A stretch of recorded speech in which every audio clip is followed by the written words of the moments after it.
Very good morning. I can assure you it's morning. It's very early in the morning, even though it's quite bleak and dark. But the darkness is passing. Or is it the light that's passing to reveal the darkness? See, it's your own interpretation. Everything is each other's interpretation, you see.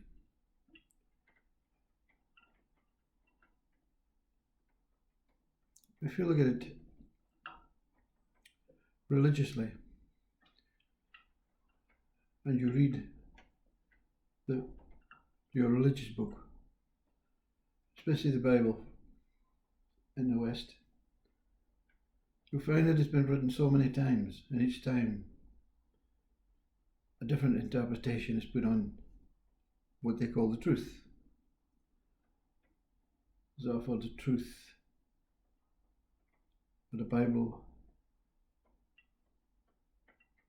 It can be classed as originally genuine, but it's taken little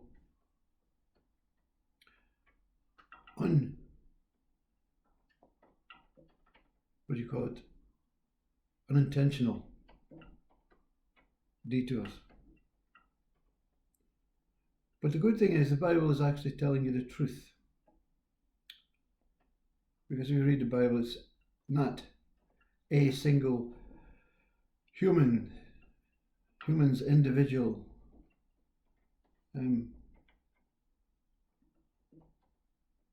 description of what God is. It's a multi-complex way of looking at that what cannot be understood.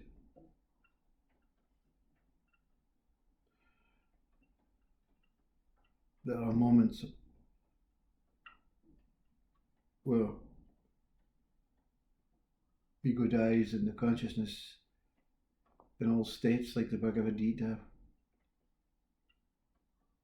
human consciousness, body consciousness, mind consciousness, Christ consciousness, transcendental consciousness, cosmic consciousness, divine consciousness, God consciousness, they all pass through you. And then there's the mind that says, okay, I have all the information I need. I think I saw it accurately. So I'm now going to project it or replicate it in a book, in my mind, in a picture, in a painting, in a talk, in a video. And everyone will believe me, you see. That's not the case. Your interpretation of the weather is based on so many centuries of living in different bodies, in different climates, in different countries, but it's the interpretation of the language. We're all seeing the same thing. We feel we have to be honest and genuine to the mind. So of course your mind is mostly genuine to yourself, but it's not genuine to other minds. Each mind is genuine to their own experience, their own ways, their own presence.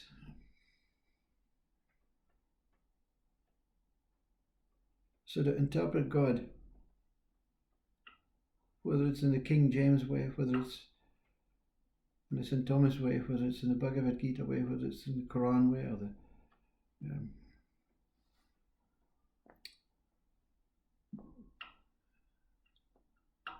the Vedanta way, the Gita, it's just an interpretation, you see.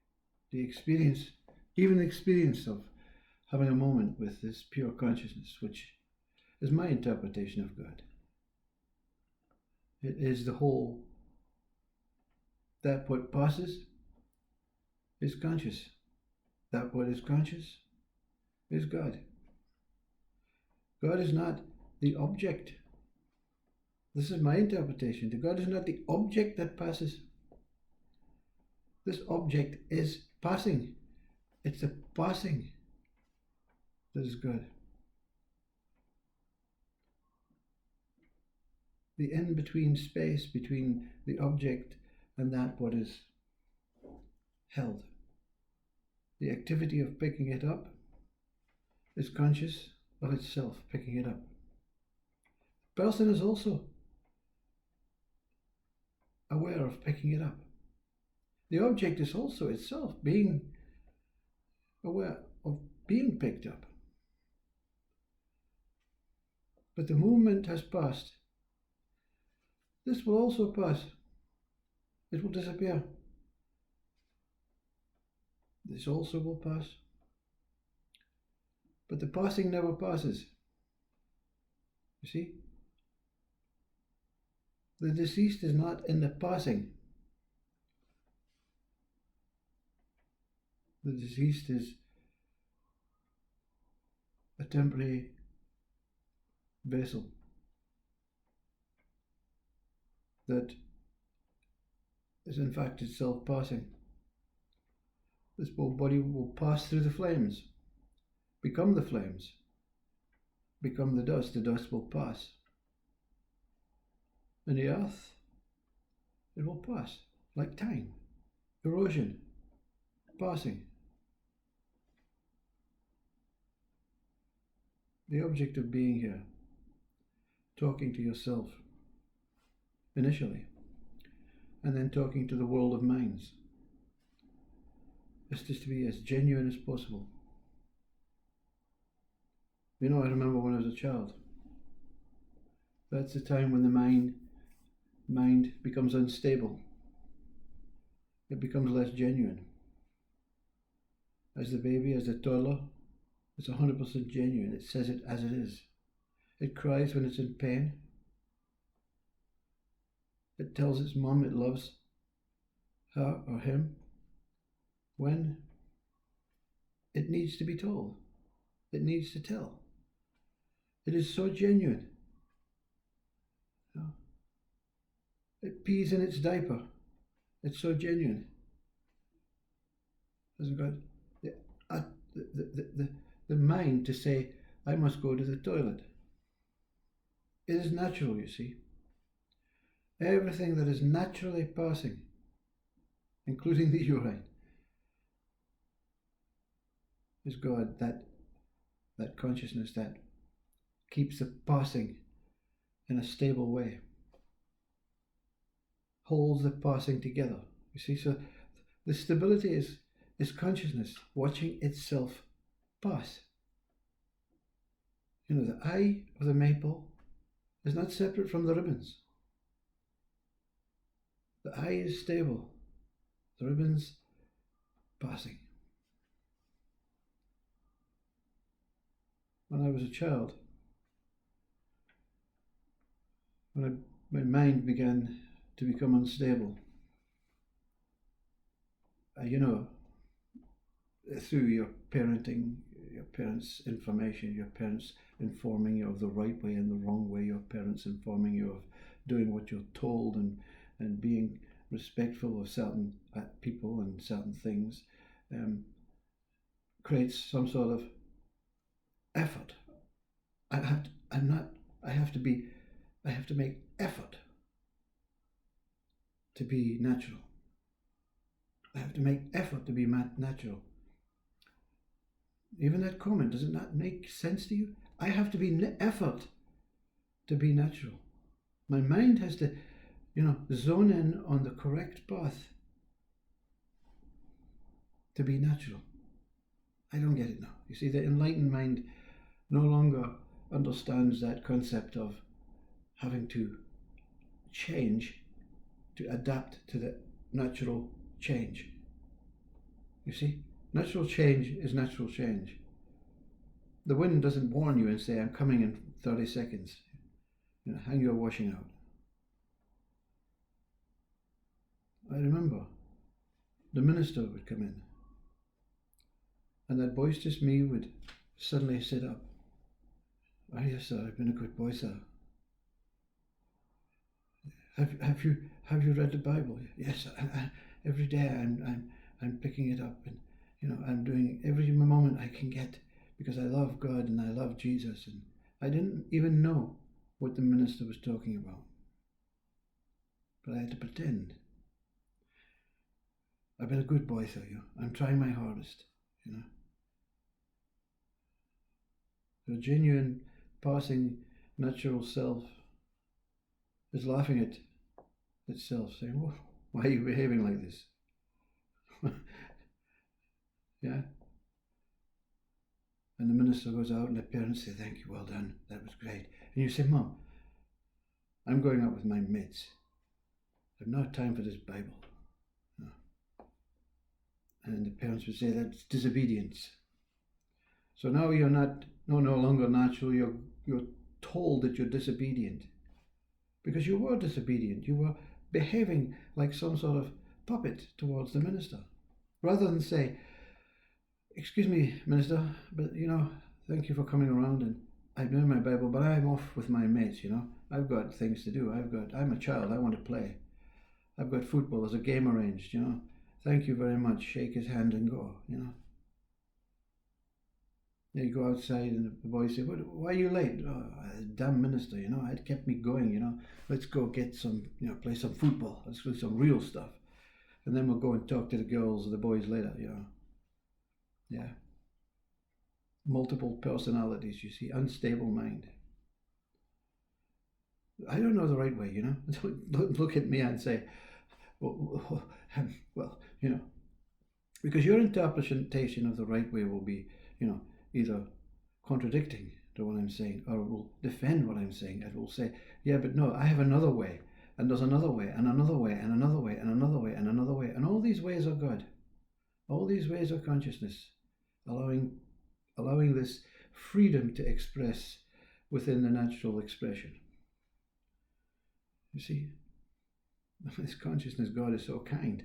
It allows everyone to go against the grain of natural progression and do foolish things, say foolish things,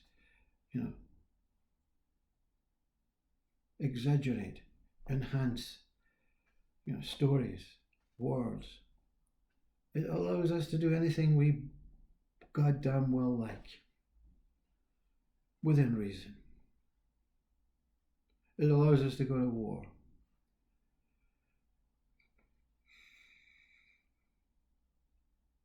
But then you'll have your interpretation of war, and it'll be dependent on who you are. If you're a soldier, if you're a politician, if your child has been killed at war, or your husband, you'll have all different. I have no interpretation because, you see, I've not experienced the war, or the physical war. Up until enlightenment, you experience the war of mind, the unstable mind, see. How can this mind be genuine to you? This mind cannot be genuine to you.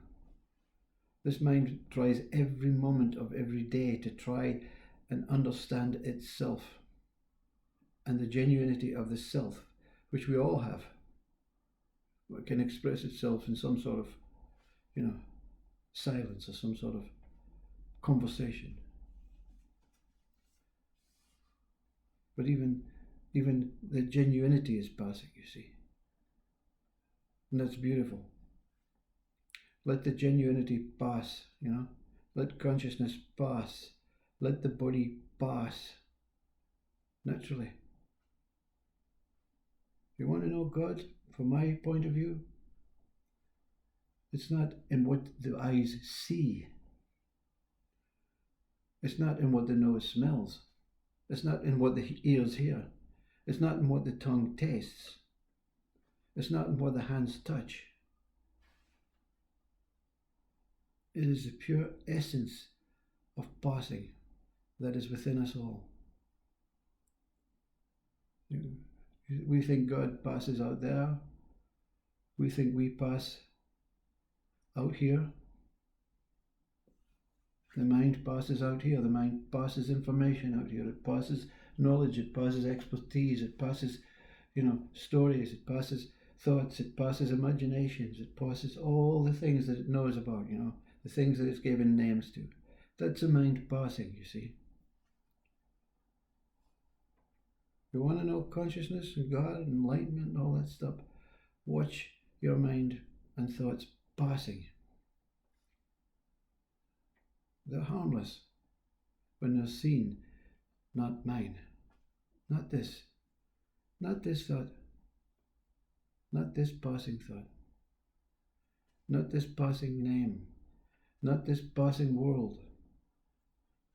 Not this passing body. Not this passing me. Not this passing imagination. But not I is not passing. I. I is the door to the passing on this side and the passing on the other side.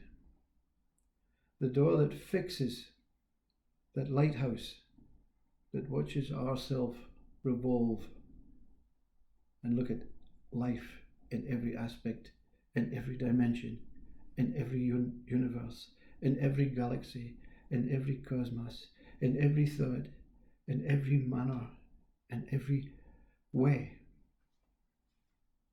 The mind sees all the things that it wants to see. It sees fear and worry and depression and anxiety and joy and richness and wealth and good times and bad times. But the witness eye, it doesn't seem to pass. So is I passing? You see, can I pass? See, the eye of God is not passing, but it circulates around itself like some magical wand. And every time within, it stops whatever we are in our tracks. And for this one, it said, Timothy, one moment. And in that stopping, infinite presence, infinite here-ness, infinite now.